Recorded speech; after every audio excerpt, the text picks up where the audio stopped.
Eh bien salut tout le monde, c'est la vie météo, j'espère que vous allez très bien. On se retrouve en ce jeudi 10 octobre 2024 pour le bilan de la tempête Kirk qui a donc traversé notre pays hier, nous laissant des vents violents et de fortes pluies, avec donc encore aujourd'hui une alerte rouge dans 2 départements concernant un risque d'inondation. Ça a donné de fortes pluies sur les régions du nord, entre les Pays de la Loire, la région parisienne et les Ardennes, et des vents violents dans la moitié sud, entre les Pyrénées, la Nouvelle-Aquitaine, le Massif central, Rhône-Alpes, les Alpes, la Bourgogne-Franche-Comté, le Jura, les Vosges, jusqu'au département de l'Alsace. On va revenir sur tout ça là avec les valeurs donc de météo ciel, les vents maximum, les fortes pluies, tout ça, je vais en reparler. Juste avant, je vous le dis, il va y avoir un film qui va sortir, vous avez eu un petit aperçu, je vous ai fait une petite vidéo, mais il va y avoir un film sur la tempête Kirk de mon côté qui va sortir ce week-end. Grosse vidéo faite dans le Vercors et surtout dans la soirée quand je me suis arrêté à Saint-Nizier-du-Moucherotte, vraiment en bout du Vercors à 1400 mètres, non c'est autre chose, à 1130 mètres d'altitude. Sur cette commune-là, il y a dû avoir au moins du 160. Les rafales que j'ai enregistrées hier soir sur Saint-Nizier-du-Moucherotte en vidéo, j'avais jamais vu ça ni entendu ça de toute ma vie. Alors je pense que les gens là-bas sont habitués, ils vont promener le chien, ils sortent, bon ils arrivent pas trop à se déplacer parce que quand il y a du 160 dans la gueule, ça peut compliquer de marcher. Mais par contre moi, là l'expérience que j'ai vécue à Saint-Nizier hier soir, c'est quelque chose, faut le voir, vraiment c'est quelque chose. C'est incroyable, du 160 j'avais jamais vu. Alors c'est à 1130 mètres, effectivement, voilà, c'est en altitude, c'est en montagne. Mais avoir du 160 dans des zones, on va dire, hors agglomération, bon, ça passe. Par contre, quand vous avez des rafales à 160 qui passent dans des zones d'habitation, le rendu est pas le même. C'est tout de suite plus flippant. Donc, gros film qui va sortir pour ce week-end. Voilà, tempête à Villard-de-Lans. Après le soir, je me suis arrêté à Saint-Nizier. J'ai plein de vidéos, j'ai des heures et des heures de vidéos. Je vais peut-être pas tout mettre parce que il va falloir que je coupe. J'ai peut-être 3 heures de vidéo au total sur toute la journée. Donc, non, on va pas faire un film de 3 heures quand même, faut pas y abuser. Je ferai des séquences. Donc, pour ce week-end, film exceptionnel de mon côté. Nouvelle tempête de sud. Énième tempête de sud très violente de cette année 2024. Vraiment, décidément, cette année, c'est absolument hallucinant. J'ai jamais vu ça. J'ai jamais vu ça, autant de tempêtes de sud d'une telle violence cette année, entre le mois de mars, début avril, et puis là maintenant octobre, avec les orages là de fin août, début septembre. C'est vraiment infernal, j'ai jamais eu autant d'épisodes dessus dans une seule année. Là je sais même plus quoi dire, tellement ça devient récurrent et l'année n'est pas encore finie. Alors si on se dirige vers le bilan, on va commencer par les rafales de vent. Kirk est arrivé, on va mettre les rafales maximum, Kirk est arrivé par le sud-ouest ici, avec, dans la matinée de mercredi, regardez, ici, à Irati, à seulement 1427 mètres d'altitude, une rafale à 211 km/h. Je sais pas si vous vous rendez compte du délire. 211 km/h, soit un ouragan de catégorie 4, chose qui était Kirk avant qu'il arrive chez nous, à seulement 1427 mètres. C'est quand même énorme. Alors, c'est habituel, là-bas, ils ont toujours des valeurs totalement délirantes, 160, 170, 180, 190, ça dépasse souvent les 160 km/h. Par contre, 211, je veux dire, vous avez beau être habitué, vous connaissez très bien comment ça fait, ça commence à faire beaucoup, et c'est même dangereux. Parce que, arrivé à un certain moment, même si les habitations, même si tout est adapté là-bas aux conditions telles, là on arrive quand même sur un seuil qui est limite vraiment extrême, 211 ça commence à faire un peu trop. Donc oui, 211 km/h dans la matinée alors que Kirk n'était pas encore totalement arrivé sur le pays, voilà, donc 211 avant même que la tempête soit là. Bon, du 108, 121, 111, 101, ça a bien déferlé dans l'intérieur des départements, notamment dans les plaines. Là on a un 138, alors ça c'est au passage du front orageux dans la fin d'après-midi, la soirée, c'est la fameuse inversion des vents dont je vous ai parlé dans le bulletin d'hier.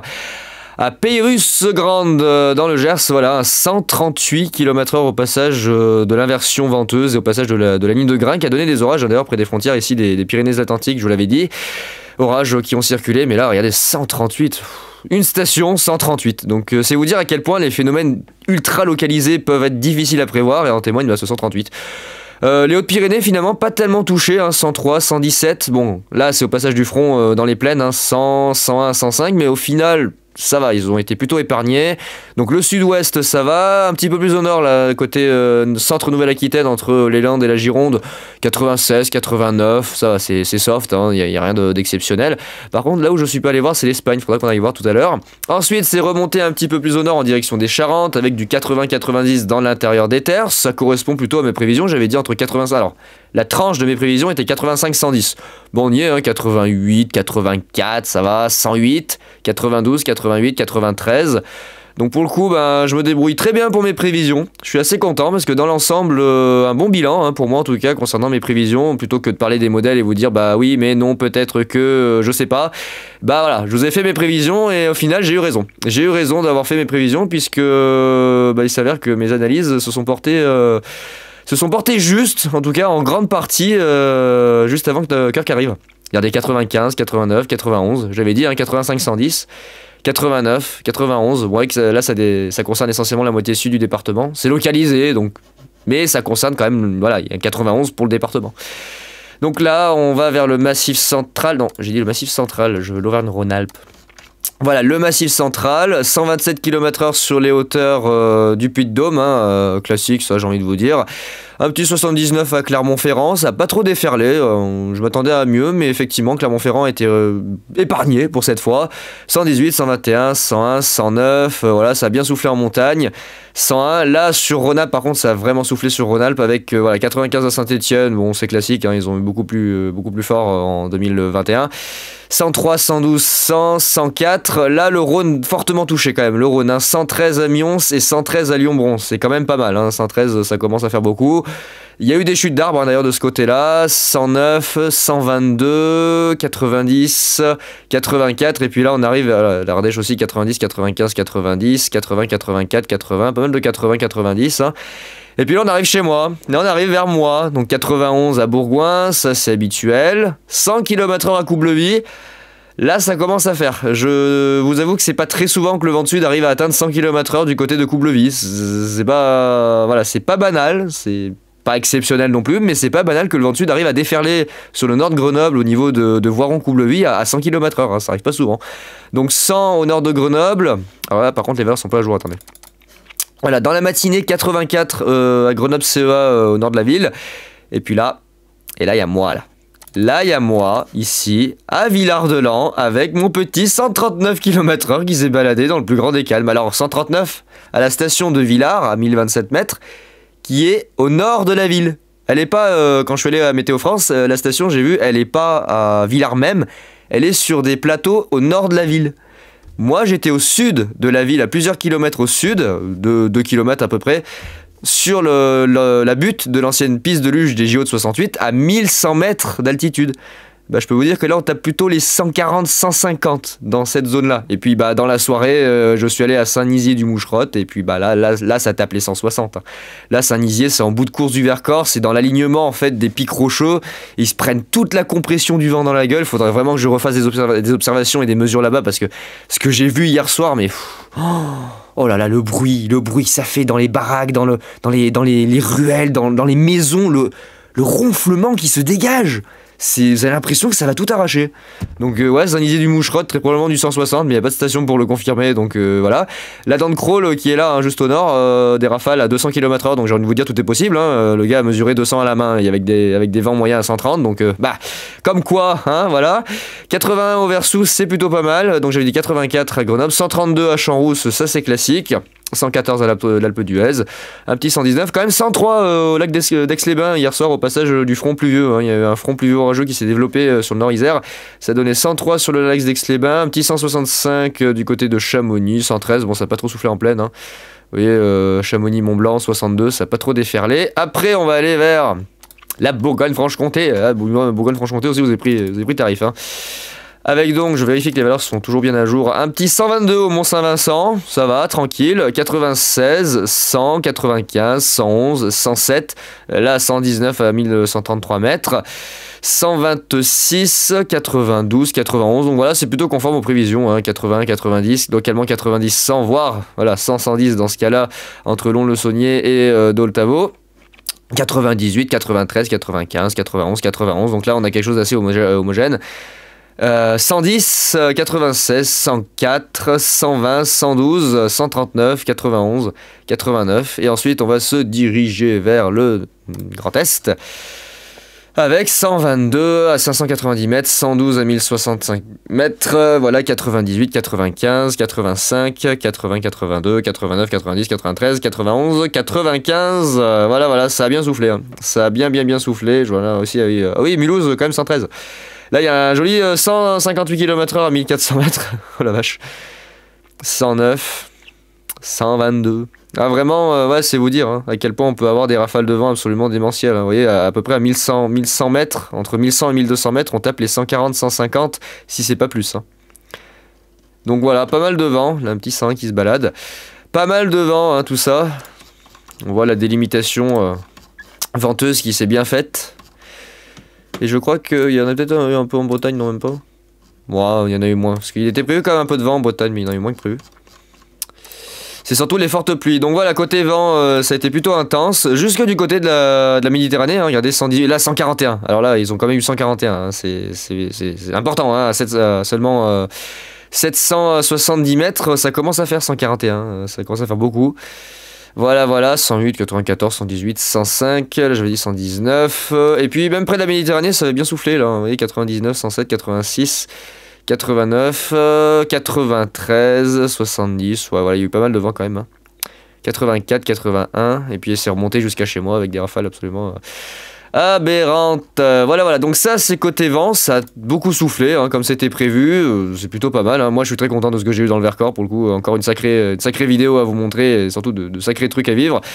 Vraiment des sensations fortes du côté du Vercors, c'est vraiment un endroit unique en Isère pour vivre des rafales de vent qui peuvent vraiment faire peur. Hein. C'est là qu'on peut dépasser les 150 très largement. Alors il y a Champs-Rousse, hein, en soi il y aurait aussi Champs-Rousse, mais c'est plus haut. Donc j'ai envie de dire c'est moins intéressant parce que du coup c'est très haut. Là on est que à 1000 mètres. C'est quand même vachement urbanisé dans le Vercors. Hein. Il commence à y avoir pas mal d'urbanisation avec l'extension de certaines villes, hein, Lens-en-Vercors, Villard-de-Lans, il y a des communes aussi entre les deux. C'est très touristique, donc c'est pas rien. C'est vraiment pas rien pour le coup d'avoir des rafales à 140 dans l'intérieur du Vercors. Alors, côté pluie, ça donnait quoi? Bah, côté pluie, ça donnait beaucoup de pluie quand même. Hein. Beaucoup de pluie. Alors là, on est sur Rhône-Alpes, on va aller voir tout de suite ici. Centre-Val de Loire, non, je veux pas Centre-Val de Loire pour l'instant, je veux juste... Ah, Nouvelle-Aquitaine Nord. Non, Bretagne, voilà, je cherchais les Pays de la Loire, ici, voilà, Pays de la Loire. Donc pas mal de pluie, hein, 88, 98,8, je crois qu'en 72 heures, on a même des cumuls plus importants. Voilà, sur les dernières 72 heures, on a des cumuls entre 100 et 130 mm hein, du côté des Pays de la Loire, voilà, donc là on a du 91, 85, 103 à Pornic, 85... Ça a beaucoup plu. Ensuite, c'est rentré dans l'intérieur des terres. Ça s'est dirigé vers l'Île-de-France où en 72 heures, il est tombé, dont ici 24 heures. Hein, vous voyez, en 24 heures, il est tombé ça, mais on va plutôt prendre en 72 heures. On va prendre tous les cumuls qui ont été pris sur plusieurs jours. Entre 80 et 110 mm, ça fait beaucoup, même 120. Hein. Regardez, Paris-Roissy en 72 heures, 116 mm, ça commence à faire. Hein. 100, 116, avec des inondations, malheureusement, les cours d'eau réagissent, et sachant que les sols sont saturés, hein, on vous l'avait répété, hein, on vous l'a répété. Les sols sont saturés en eau, donc ça inonde.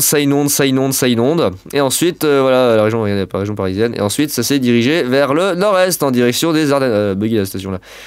Ça s'est dirigé en direction des Ardennes, ici avec 108, 91, 88, 77, ouais, voilà, beaucoup de pluie. Hein.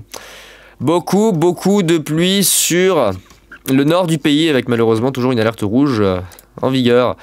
Et chez moi aussi, pas mal de pluie. D'ailleurs, c'était chiant parce que hier soir, vers 18 h, il y a eu de la pluie qui s'est ramenée. Oh là là, regardez l'épisode Cévenol. Oh là là, 155, 195, on tapait 200 mm sur les Cévennes. 183, 200, ouais, 200 sur les Cévennes gardoises. 200 mm, beaucoup de pluie également dans les Alpes. Hein. Voilà, on a dépassé allègrement les 100 mm. Même du côté de la région lyonnaise, hein, regardez. Sur le sud du Rhône, et puis là aussi. Hein. Oh là là, oui, gros cumul de pluie quand même. Hein. Même dans l'est du pays, ça a bien plu sur les dernières 72 heures. Hein. Gros cumul de pluie. Jusque du côté de la région PACA, et là regardez la région PACA, voilà, là, regardez, 212 mm, 192, 162, 153, 146, beaucoup de flotte du côté des Alpes-Maritimes, et je crois que si on met Regardez, si on met les 48 heures, on retrouve ici la zone que je vous avais annoncée comme étant une zone de convection à gogo avec de fortes pluies orageuses. Effectivement, on voit bien le couloir qui part de l'est du Var et qui remonte ici, vous voyez, dans l'intérieur des terres, dans l'intérieur des Alpes-Maritimes. C'est le fameux couloir convectif que je vous ai évoqué hier. On le voit très bien. Ah, beaucoup de pluie, beaucoup de pluie, beaucoup de vent. Ça a fait du bordel, ça a fait beaucoup de bordel. Pas mal de pluie aussi près des Pyrénées, malgré le vent de sud d'ailleurs. Après le passage de la tempête, il a pas mal plu. Voilà. D'ailleurs, on a toujours les résidus de Kirk qui transitent sur notre pays avec un ciel de traîne assez actif, mais sans plus, hein, avec quelques orages éparses. Voilà. Et Kirk qui nous quitte vers les pays scandinaves. Oh là là. Va falloir que j'aille me coucher parce que je suis complètement claqué. Hein, vraiment, avec ce que j'ai vécu hier, je suis épuisé. Je suis rentré, il était pas tard, hein, 22h, à peu près 22h30 pratiquement. Mais vraiment la journée a été intense, hein. Niveau sensation, ça a été tendu, hein. Voilà en tout cas pour cette tempête Kirk qui a traversé notre pays. Je vais juste vous montrer la vigilance de Météo France là pour faire un petit rappel, parce qu'il y a quand même 2 départements d'alerte rouge, l'Eure-et-Loir et la Seine-et-Marne. Avec donc des cours d'eau qui réagissent. Voilà, on a 2 zones qui réagissent avec une vigilance rouge. Voilà, nous aussi en vigilance jaune crue, hein, forcément avec tout ce qui est tombé. Ça devrait normalement, ça devrait se calmer dans les prochaines heures ou dans les prochains jours, ça dépend quand est-ce que va se produire le pic de crue, je crois qu'il n'est pas arrivé encore. Et puis voilà, et après retour au calme, sauf pour là où on attend à nouveau de fortes pluies du côté notamment des Pyrénées orientales.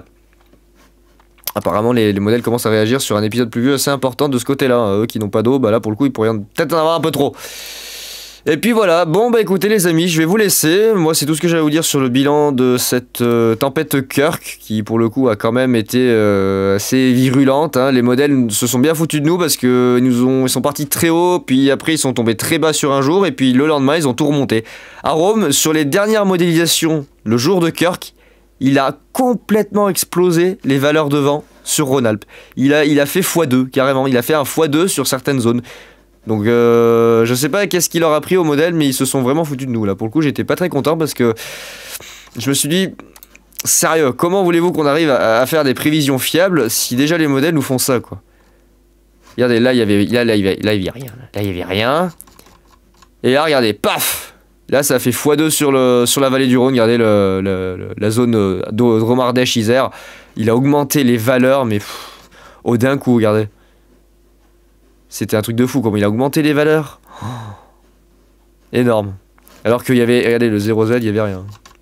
Regardez le 0Z, il y avait rien. Sérieux, Arôme, tu te fous de notre gueule. C'est pas possible. Bon, bah écoutez, je vais vous laisser. Moi, je vais pouvoir aller faire ma petite sieste, parce que là, je commence un peu à piquer du nez et je vais pas tarder à m'endormir devant l'ordinateur. Donc je vous laisse et puis on se retrouve en tout cas ce week-end déjà pour le film concernant la tempête, hein, avec des vidéos totalement folles de ma part, et puis on se retrouve la semaine prochaine éventuellement pour parler de la suite, hein, du mois d'octobre. S'il y a des choses intéressantes qui se dégagent, à l'heure actuelle il n'y a rien de prévu, de fortes pluies du côté de la Méditerranée, ouais, on a une dépression qui va venir s'isoler en gouttes froides, peut-être un épisode d'intempéries pour les Pyrénées orientales. Et l'Espagne, affaire à suivre, d'ici là ça va changer, on verra bien ce qui se passera. Bon bah écoutez les amis, je vous laisse et puis on se dit à très vite pour de nouvelles analyses météo. Ciao tout le monde!